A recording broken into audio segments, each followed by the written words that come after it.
लेकिन इस तरह से आप राहुल गांधी के पीछे चलिएगा तो कैसे चलेगा मामला? जहां है वहां भी ना निपट जाएं। राजेश जी, आपकी तो पार्टी ही कांग्रेस के खिलाफ बनी थी और आप कांग्रेस के पीछे पीछे चल दिए।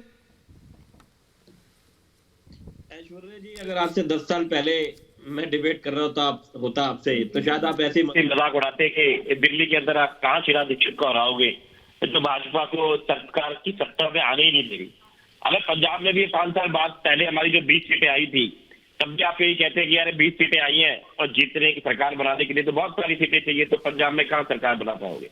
देखिए, हम छत्तीसगढ़, राजस्थान, मध्य प्रदेश लड़े, हमारी पार्टी कहीं भी जा रही है, पहली बार लड़ रही है। और इतने सवाल अगर आप भाजपा से करें, सुधांशु जी मेरे बड़े भाई हैं, बड़े विद्वान हैं, उनका केरला का, तमिलनाडु का रिकॉर्ड निकालोगे तो बड़ी परेशानी हो जाएगी उनको बताने में।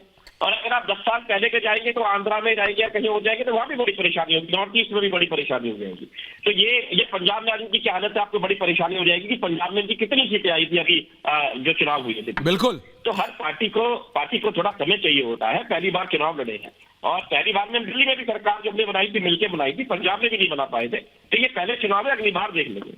मेरा ये कहना है जब चलती है तो बहुत चीजें अच्छी लगती है। इस बार उन्होंने 3 मुख्यमंत्री नए बनाए हैं। राजेश जी, आप बिल्कुल ठीक कह रहे हैं, आप बिल्कुल ठीक कह रहे हैं। अगर पहली नहीं, मैं आप ही से पूछ रहा हूं, मैं कह रहा हूं आप बिल्कुल ठीक कह रहे हैं। अगर 10-12 साल पहले अगर हम बात कर रहे होते, क्योंकि मेरे को याद है कि मैंने अरविंद केजरीवाल से पूछा था कौशाम्बी वाले उनके घर में, जब वो बैठ के शाम की प्लानिंग करते थे कि कल कौन सा आंदोलन कहां करना है, मैंने कहा कैसे आप हराओगे शीला दीक्षित को?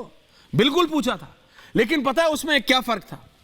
आप एक ऐसी पार्टी बन के आई सुधांशु जी, जिसने अपने आप को कांग्रेस के खिलाफ, कांग्रेस के भ्रष्टाचार के खिलाफ, या अब मैं कहूं एलिज्ड करप्शन के खिलाफ, क्योंकि अब तो आप उन करप्ट लोगों के कंधे पे हाथ रख के साथ खड़े। अब प्रॉब्लम यह है राजेश गुप्ता जी कि जिनको आपने करप्ट कहा, जिनके खिलाफ जनता ने आपको, दिल्ली और पंजाब, जिन दोनों प्रदेशों में आपकी सरकार है, जिन दोनों प्रदेशों में, वहां पे आपने कांग्रेस को हराया और अब उसी कांग्रेस के आप पीछे चल दिए हैं। मैं ये कह रहा हूं, जिस बेस पे आपकी पार्टी बनी थी, आप उस बेस के खिलाफ हो गए हो। ऐश्वर्या मेरे भाई जी, राजेश जी बोलिए। महबूबा मुफ्ती के साथ में इन्होंने सरकार बनाई, सुनिए मेरी बात। हाँ, तो झेलना पड़ा इनको।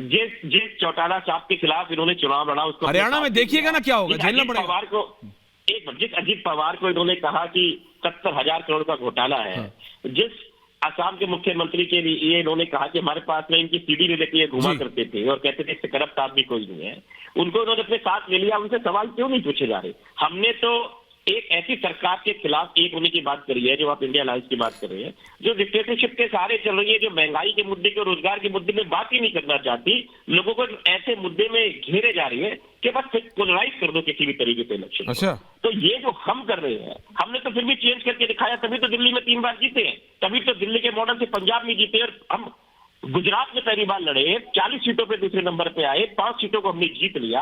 आपको उपलब्धि नहीं दिखाई देती? 10 साल में हम राष्ट्रीय पार्टी बन गए, आपको उपलब्धि नहीं दिखाई देती? हमने दिल्ली में भाजपा 15 साल से अनखेड़े में हार नहीं रही थी, हमने वो इनको हरा दिया, आपको उपलब्धि नहीं दिखाई देती?